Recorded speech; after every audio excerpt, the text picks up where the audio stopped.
318강 제목은 내기, 도박이죠. 하나님께서 내기 하시는 분이라는 것은 사람들이 잘 생각을 못합니다. 근데 욥기 1장에 보게 되면 하나님께서 누구하고 내기하느냐 하면 악마와 내기하죠. 그래서 이렇게 생각하시면 됩니다. 악마는 어떤 식으로 성도한테 나타나냐, 하나님하고 내기했던 그런 관계 속에서 악마는 인간을 건드린다, 이렇게 정리하면 되겠죠. 하나님하고 내기한 상태에서, 그거는 인간은 몰라요. 그렇지만 성경을 통해서 악마가 인간을 건드릴 때는 하나님하고 내기했구나. 그리고 이건 하나님의 악마하고 내기한다는 것은 인간의 구원이 인간의 본인의 손에 달린 게 아니라는 뜻이에요. 이거는 인간 구원되는 것은 하나님과의 악마의 내기에서 결정되는 거, 내기에서 드러나는 것이지, 인간이 용서고 예순받고 본인 구원이 되는 게 아닙니다. 인간은 자기 구원에 대해서 아무런 기여가 없어요. 만약에 중간에 악마의 내기가 없다면, 하나님과 악마가 내기했다는 사실이 없다면 인간은 자기를 중립으로 여길 거예요. 중립으로. 여기서 잘하면 내가 천당 가고 못하면 지옥 간다. 본인이 그렇게 생각할 거예요. 하나님하고 악마의 내기가 없었으면 내가 하기 나름이다, 이래 될 거예요. 그러면 자기 구원에 대해서 자기가 전적으로 기여하겠죠. 자기 구원이 자기 책임으로 돌아가겠죠. 자기 책임으로 돌아간다는 거예요. 그래서 이 욥기의 내기라는 것이 사실은 엄청 중요한 하나님의 일을 하는 것을 알 수가 있지요. 하나님께서 악마와 내기를 하는 이유는 바로 구원의 확실성이, 이미 구원의 확실성에 대해서 이미 하나님 쪽에서 이미 결정을 했습니다. 구원의 확실성 했는데, 악마가 뭘 건드리냐 하면은 성도의 구원의 확실성이 이게 변화 여지가 있다고 시비 거는 겁니다. 변화 여지가 있다고.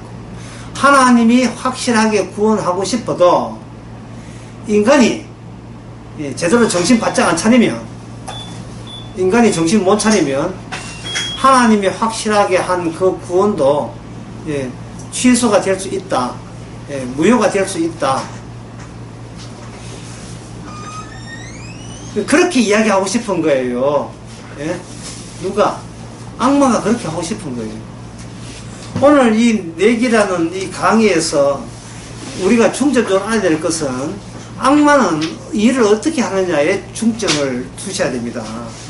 악마가 하는 일은 하나님이 결정하는 그 구원의 확실성에 대해서 건드려 보는 거예요.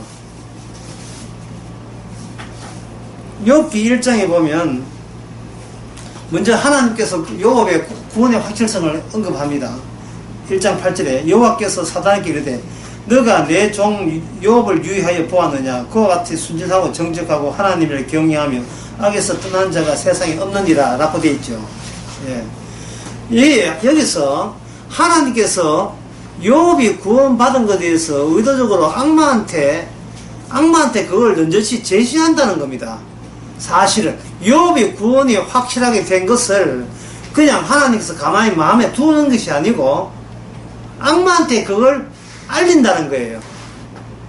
이 말은 뭐냐면, 악마야, 사탄아, 네 할 일 해야지. 이제 슬슬 건드려봐. 내가 확실하게 구원이 시킨 인간에 대해서 네가 건드려 봐야지. 네가 하는 일이 그 일이잖아. 확실성을 불확실성으로 바꾸어서 이 세상에 유포하는 일이 너의 일이잖아. 야, 자, 너의 일을 하면, 계시를 내 쪽에서 하면, 네한테 한번 시비 걸어봐 해서 욥에 대해서 자랑처럼, 욥을 자랑하는 것처럼 악마한테 제시하는데, 사실 욥을 자랑하는 게 아니고 욥에 대한 구원에 대해서 하나님이 확실하게 내가 구원시키려고 작심했다, 이 확실성에 대해서 사탄에게 알려주는 거예요. 그러면 그 다음에 진행 과정에 대해서 여러분이 악마라면, 뭐 여러분이 악마될 필요는 없지만, 여러분이 악마라면 여러분들이 악마다운 성질이 있다면 뭐라고 그 다음에 이야기하겠습니까? 이렇게 이야기하겠죠. 욥이 까닭 없이 하나님을 경외하겠습니까? 자, 여기서 중요합니다. 하나님은 욥을 이미 구원하기를 결정했는데, 악마가 노림수는 뭐냐면, 하나님이 아무리 결정해도 인간들이 결심이 오래 안 가면 구원 탈락입니다 라고 악마는 인간을 건드리고 싶은 거예요. 인간의 약함을 강조하고 싶은 겁니다. 하나님이 아무리 확실하게 구원해도 인간의 그 하나님의 확실함에 대해서 제대로 호응 못하면 그 인간 탈락할 겁니다. 쉽게 말해서 악마는 말합니다. 내 인간에 대해서 잘 압니다. 뜻이죠.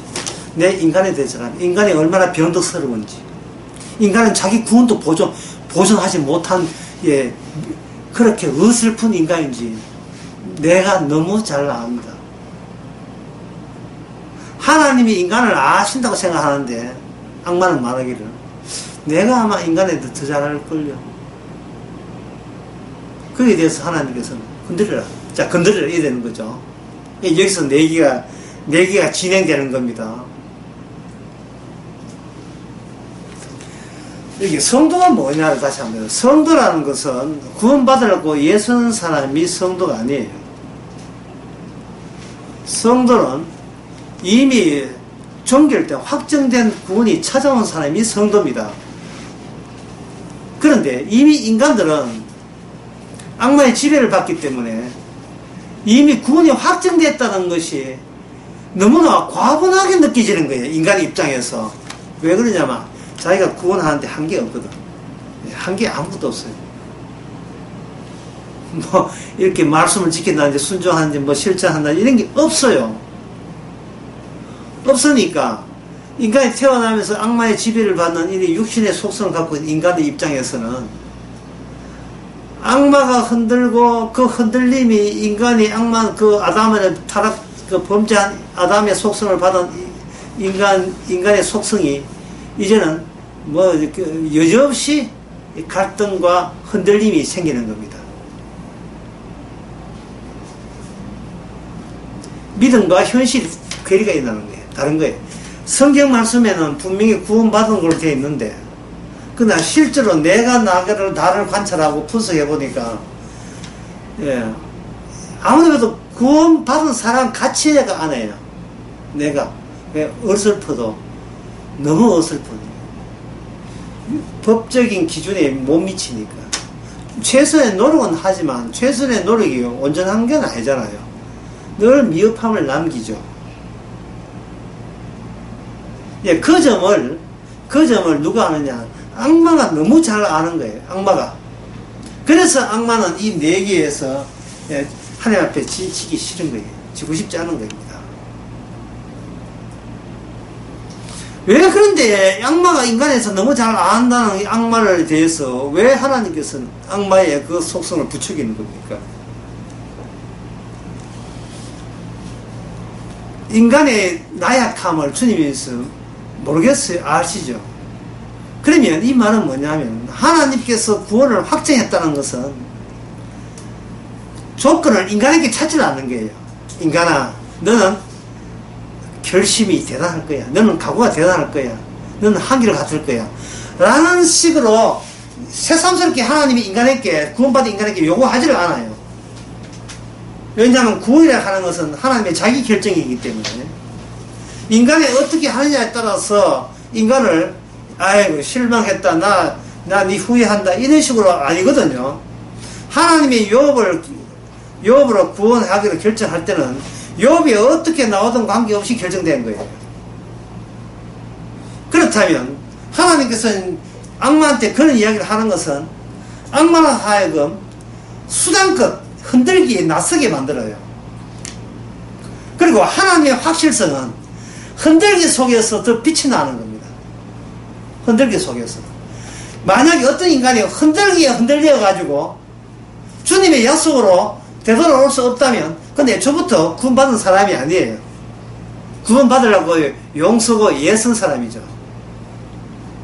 그러나 하나님께 욥처럼 구원받기로 확정된 사람은 흔들기가 아무리 이제 멀미날 정도로 흔들어대도 결국은 본인의 의사와 상관없이 어디에 딱 쇠가 시람철 붙듯이 어디 흔들기를 하더라도 딱 그만 갑작스럽게 붙는 게 있어요. 그것은 뭐냐 하면 주님의 주님의 약속입니다. 약속에 언약에 달라붙게 있어요. 내가 다 된 것은 내가 아닙니다. 내가 구원받은 것은 내가 아닙니다. 여기에 딱 이상하게 거기로 딱 돌아서게 되어 있어요. 이렇게 열심히 하면 됩니까? 저렇게 하는 그 생각이 얼마나 흔들렸겠다. 그러나 어느 날 참 하나님은 나를 물어서 나를 구원한 게 아니지요. 아니지. 주님께서는 일방적으로 창세전부터 선택해서 구원됐잖아. 나는 쪽으로 딱 갖다 벗게 돼 있어요. 그 약속으로. 그러면 그 성도는 약속만 증거하게 합니다. 자신의 불확실성을 갖고 있으면서도 증거하는 것은 주님의 확실성만 증거하는 거죠. 이거는 인류로 될 수 있는 게 아닙니다.